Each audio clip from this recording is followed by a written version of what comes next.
You're listening to Short History Shorts audio, where history speaks louder than images.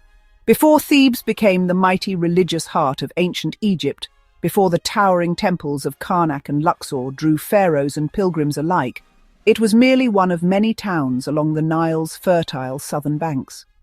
But in the turmoil that followed the collapse of the Old Kingdom, amid famine, fragmentation, and civil war, Thebes would ascend from obscurity to dominance. This is the story of how a provincial city, far from Memphis or Heliopolis, rose to shape Egypt's destiny for over 1,000 years. The rise of Thebes is inseparable from the broader collapse of centralized rule during Egypt's first intermediate period, around 2181 BC. The mighty pharaohs of the 6th dynasty were gone, their authority undermined by droughts, decentralization, and overpowerful provincial governors, known as nomarchs. As the Memphite kings faded into memory, rival dynasties emerged in various parts of Egypt. Chief among them was the Heracleopolitan dynasty in Lower Egypt and the Theban line in Upper Egypt. Thebes, once an unassuming nome capital, suddenly found itself at the heart of a growing political and military power. The 11th dynasty, which originated in Thebes, initially ruled only the surrounding region, but its kings, especially Intef I, II, and III, were ambitious. They proclaimed themselves true kings of Upper Egypt, in direct challenge to the Heracleopolitans in the north. In this period of competing kingships, Egypt had not one but several men claiming to be pharaoh. Thebes became a crucible of innovation, military might, and ideological renewal. Its rulers cast themselves as defenders of divine order, Ma'at, against the chaos of the north. This framing allowed them to rally support, legitimize conquest, and gradually push their boundaries outward. Key to Thebes' ascent was the growing prominence of its patron god, Montu. Unlike the creator gods of Heliopolis or the administrative deities of Memphis, Montu was a war god, a perfect symbol for an era defined by civil conflict.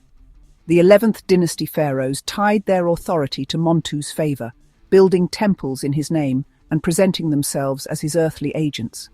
This alignment of kingship and religious zealotry would become a powerful tool in their arsenal. As the Theban kings extended their reach, they restructured their administration, forming a nascent central government based in their new capital. Unlike the weakened bureaucracy of the Old Kingdom, Thebes promoted military officials and loyal supporters to key posts, ensuring a tighter grip on power. This leaner, more responsive leadership enabled Thebes to slowly erode the influence of the Heracleopolitan kings. The critical moment in Thebes' rise came under Mentuhotep II, who not only defeated the northern dynasts, but reunified Egypt under one crown. Thebes, once a regional backwater, was now the seat of a national government. Its religious status soared. New temples and mortuary complexes sprang up in the surrounding cliffs and deserts, blending tradition with bold architectural experimentation. The royal necropolis shifted from the pyramids of Giza to the west bank of Thebes, foreshadowing the Valley of the Kings. From this point onward, Thebes was not just the capital of Egypt, it was its spiritual core. Even when political power later moved to other cities like Ichitawi or Akhetaten, Thebes retained immense prestige. The god Amun, originally a local deity of Thebes, would gradually eclipse all others in the Egyptian pantheon, fusing with Ra to become Amun-Ra, the king of the gods. This transformation, rooted in Thebes' early rise, would shape the next 1,000 years of Egyptian religious and political life. Thebes' ascent is one of history's great reversals, a forgotten city rising from the margins to become the axis of an empire. Its kings, priests, and builders transformed it from a frontier town into the beating heart of Egyptian civilization.